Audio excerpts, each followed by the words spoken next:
दोस्तों, महाराष्ट्र और झारखंड में चुनाव हो रहा है, लेकिन सबसे ज्यादा महाराष्ट्र को लेकर चर्चा हो रहा है। और इसीलिए जब भी अपडेट महाराष्ट्र के ऊपर आ रहा है, तो मुझे आपके साथ शेयर करने में मजा आ रहा है, क्योंकि डेली कोई ना कोई ऐसा अपडेट आ रहा है जिससे कि मुझे लग रहा है कि जो चुनाव का रिजल्ट है, वो धीरे धीरे साफ या क्लियर होता जा रहा है। उसकी वजह क्या है? क्योंकि बीजेपी जो है, वो अब फ्रंट फुट पे खेल रही है। लोकसभा इलेक्शन के बाद जो बीजेपी डाउन फील कर रही थी, लेकिन एक नया स्फूर्ति दिया हरियाणा के चुनाव ने।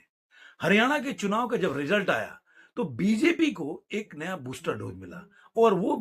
बूस्टर डोज मिला हरियाणा के चुनाव के रिजल्ट, जो कि बीजेपी ने 10 साल के एंटी इनकम्बेंसी के बावजूद भी वहां पे अपनी क्लीन स्वीप किया। मतलब पहले जो आपने देखा होगा, पहले की सरकार थी, वो वहां पे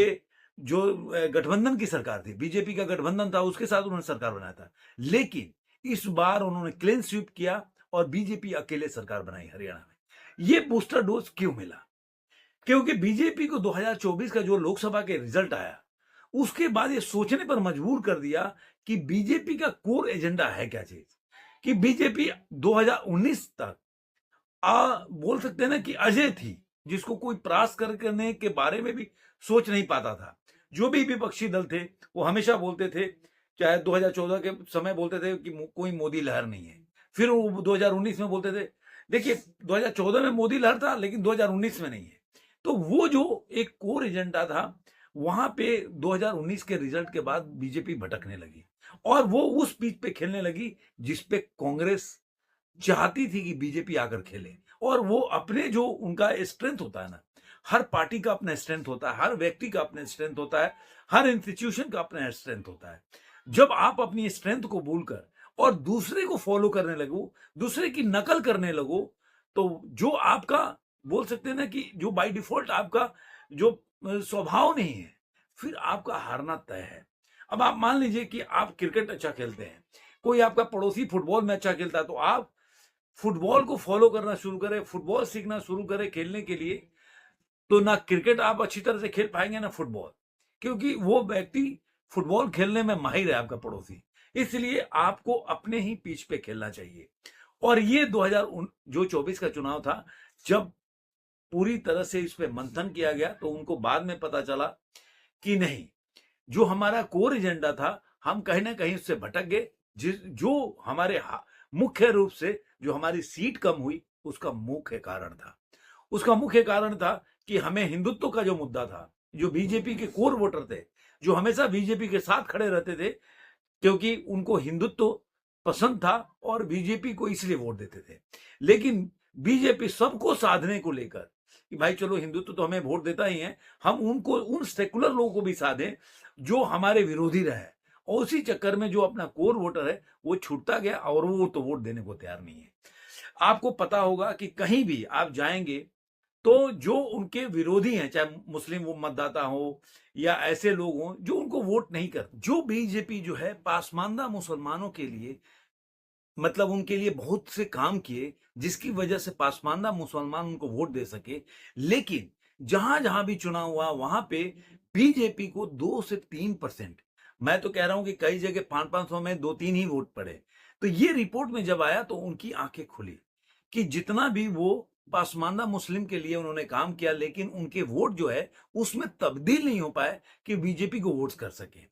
इवन ऐसा हुआ कि एक, मतलब लोगों ने इस तरह से, जो मौलाना हैं या दूसरे पार्टी के लोगों ने इस तरह से उसको बोला कि भाई आप वोट मत दो बीजेपी को, एकदम मतलब जिस तरह से बोलता है कि ऐलान करना कि वोट नहीं देना है। तो उस तरह से एक ऐलानिया हर तरफ से बयान आने लगा कि कहीं भी बीजेपी को कोई भी हराता है तो उसको वोट दो जो बीजेपी को हराता है। जो कि पहले से आप जानते हैं, ये आज का नहीं है। ये जब अटल बिहारी वाजपेयी की सरकार थी या उसके पहले की बीजेपी थी, तब से ये नैरेटिव चलता रहा है कि मुस्लिम मतदाता उसी को वोट करते हैं जो कि बीजेपी का विरोधी रहा, चाहे कोई भी पार्टी से संबंधित हो, उनको वोट देते हैं। हाँ, ज्यादातर वो क्या हुआ, इस बार वो कांग्रेस की तरफ शिफ्ट होने का, कि जो पहले आपने देखा होगा, जो पहले कांग्रेस का वोट बैंक था दलित और मुस्लिम, तो उस तरीके से वो शिफ्ट होने का प्रयास किए। लेकिन जहां पे कांग्रेस फाइट में नहीं थी, जहां कांग्रेस जीत नहीं सकती थी या कांग्रेस चुनाव में नहीं थी, वहां पे उन लोगों को वोट दिया जो कि बीजेपी को हरा सकते थे। और यही कारण है कि बीजेपी जो है 2024 में जिस तरह से वो समझ रहे थे कि उनको वोट मिलेगा, उनको सीटें मिलेगी, वो नदारद थी। लेकिन एक बूस्टर डोज मिला, अनायास हो या कैसे हो, योगी आदित्यनाथ ने आगरा के रैली में बटेंगे तो कटेंगे का नारा लगाया, जिसकी वजह से ये नारा जो इतनी पॉपुलर हो गया कि हर लोग, प्रधानमंत्री मोदी से लेकर एक रहेंगे तो नेक रहेंगे, एक रहेंगे तो सेफ रहेंगे, इस तरह से। और आरएसएस के बहुत प्रमुख लोगों ने इसको अलग अलग तरीके से डिफाइन करके और इस नारा को बूस्टर दिया, या बोल सकते हैं कि आगे पुश किया। जो नारा हरियाणा में एक रिजल्ट को बोल सकते हैं कि जो बीजेपी वहां पे सब लोग मान रहे थे, जितने भी एग्जिट पोल है, मीडिया रिपोर्ट्स हैं, उसमें ये था कि बीजेपी वहां हार रही है, वहां बीजेपी जीत गई। तो ये उनको बाद में लगा कि जो हमारा कोर वोटर है इस नारे से बहुत ज्यादा रिलेट करता है, और यही कारण है कि योगी आदित्यनाथ ने इस नारे को बांग्लादेश से जोड़ा। और यही नारा आज के टाइम में कनाडा में भी जो भी लोगों ने उठाया, जो कि वहां पे मंदिर में जो भी मारामारी हुआ या वहां पे झगड़ा हुआ, तो उसके बाद से जो हिंदू संगठन के लोगों ने वहां पे रैली निकाली, तो इसी नारा को वहां पे उन्होंने बताया। तो ये नारा कहीं ना कहीं आप बोल सकते हैं कि बीजेपी के बाद कि ये मंदिर वहीं बनाएंगे के नारा के बाद सबसे ज्यादा बूस्टर डोज साबित हो रहा है। और यही कारण है कि महाराष्ट्र से लेकर झारखंड के किसी भी चुनाव में, किसी भी रैली में इस नारा का कोई जिक्र न करे, चाहे योगी आदित्यनाथ हो, चाहे प्रधानमंत्री मोदी हो, वो आप देख नहीं सकते,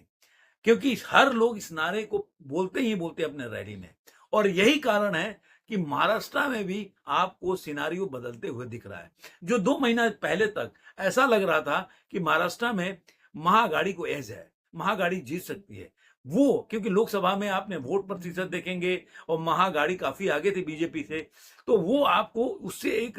आपको एहसास होने लगा था कि बीजेपी यहां पे सरकार नहीं बना सकती, बीजेपी की सरकार जाने वाली है, यहां पे महाआघाड़ी आएगी। लेकिन हरियाणा के चुनाव के बाद जिस तरह से बीजेपी ने एग्रेसिव हिंदुत्व की कैंपेन किया, उससे ये लगने लगा कि चुनाव जो है धरातल पे बदलने लगा है, वोटर का मन भी बदलने लगा है, और ये नारा उसमें बहुत बड़ा मतलब बोल सकते हैं बूस्टर डोज साबित हो सकता है। और यही झारखंड में है। इसीलिए मैं झारखंड में हमेशा बोलता हूं कि झारखंड में अब देखिए जो भी सर्वे, दो दो सर्वे आ गए, दोनों सर्वे में मैं नहीं कह रहा कि सर्वे सही होगा या गलत होगा, लेकिन कहीं ना कहीं मेरी मेरी पर्सनल फीलिंग को बोलते हैं ना, इंगित कर रहा है कि 45 से 50 सीट लेके आ सकती है बीजेपी झारखंड में। और इसका बहुत बड़ा कारण यही है, वहां पे डेमोग्राफी जिस तरह से चेंज हो रहा है, जिस तरह से जनसंख्या जो है, जो घुसपैठिए जो लोग हैं, वो लोग आके वहां पे जिस तरह से जमीन पे कब्जा कर रहे हैं, और जिस तरह से वहां की संस्कृति जो जनजातीय मतलब जो लोग हैं उनकी संस्कृति धीरे धीरे समाप्त हो रही है या बोलते कम हो रही है, उससे वहां के जो लोग हैं वो भी मतलब डरे हुए हैं, या बोल सकते हैं कि वो लोग भी उससे रिलेट कर रहे हैं कि ये समस्या को खत्म होना चाहिए, और कोई खत्म कर सकता तो बीजेपी। तो इस वजह से वहां पे बीजेपी को क्लीन स्वीप मिलेगा, ऐसा मुझे लग रहा है। अब आते हैं महाराष्ट्र में कि महाराष्ट्र में जो चुनाव हो रहा है, तो अब देखिए कि इस नारे की वजह से जो खड़गे साहब थे, इतना ज्यादा देखिए, बिना आपको अगर कोई चीज तकलीफ नहीं देगा तो इरिटेशन नहीं आएगा। और यही वजह है कि खड़गे साहब जो अपनी रैली किए, उसमें योगी आदित्यनाथ के भगवा कलर से लेकर उनके बाल नहीं है सर पे, और तरह तरह के, यहां तक कि आतंकवादी भी उनको इनडायरेक्टली बोल गए हो। इसका मतलब ये दर्शाता है कि कहीं ना कहीं योगी आदित्यनाथ के इस नारे से वो काफी वो बैकफुट पर फील कर रहे हैं, चाहे महाआघाड़ी हो चाहे कांग्रेस पार्टी हो। और यही बात जब आज उद्धव ठाकरे के जो मतलब बता रहे हैं कि उनका जो इलेक्शन कमीशन का जो लोगों ने चेकिंग हो रहा है, आजकल चेकिंग चल रहा है, तो उससे काफी नाराज हुए उन्होंने। उनके जो अधिकारी है जिस तरह से उनके लिए आप बोल सकते हैं कि शब्दों का प्रयोग किया, वो कहीं ना कहीं ये फ्रस्ट्रेशन को दर्शाता है। देखिए जो जीत रहा होता है उसको फ्रस्ट्रेशन नहीं होता, लेकिन जो आदमी नाराज एग्रेसिव वही हो जाता है, जिनके शब्दों में कड़वाहट वही आ जाता है, जिनको अपनी हार दिख रही होती है। तो ये दर्शाता है कि ये जो जो जितने भी जितना भी मुस्लिम अपीजमेंट होगा, जितना भी महायुद्ध महागाड़ी के साथ मुस्लिम मतदाता, अभी आपने देखा होगा कि कहीं के मौलाना थे, उन्होंने अपने मंच से किसी मैं नाम भूल रहा हूँ, मैंने अपने पहले वाले मतलब वीडियो में बताया था कि कहीं के मौलाना है, उन्होंने उसके लिए बताया कि भाई आपको वोट देना है तो महायुद्ध अघाड़ी को वोट देके जिताना है, बीजेपी को हराना है। तो इस तरह से अगर मौलाना मंच पर जितना अगर भाषण देंगे तो कहीं ना कहीं उसके अगेंस्ट में पोलराइजेशन होगा और ये बीजेपी को फायदा होगा या होता हुआ जमीन पे दिख रहा है। और ये मैं महाराष्ट्र में मुंबई में रहते हुए ये देख पा रहा हूं कि कहीं बीजेपी इसमें आगे बढ़ती हुई नजर आ रही है। तो देखते हैं, अब चुनाव के दिन कम बचे हैं, 8 दिन बचा हुआ है, 20 तारीख को चुनाव है, 23 तारीख को क्या परिणाम आएंगे ये देख के बताएंगे मैं कितना मेरा आकलन सही है और आपका इस पे क्या कहना है। आप क्या सोचते हैं? अगर कोई मुंबई से जुड़ा हुआ है, कोई महाराष्ट्र से जुड़ा हुआ है, मेरे दोस्त मेरे फ्रेंड, वो लोग क्या फील करते हैं मेरी बातों पे, उनको क्या लगता है कि मेरी बातों में कितनी सच्चाई है, मेरा आकलन कितना सही है, जरूर कमेंट बॉक्स में बोलिएगा। धन्यवाद मित्रों।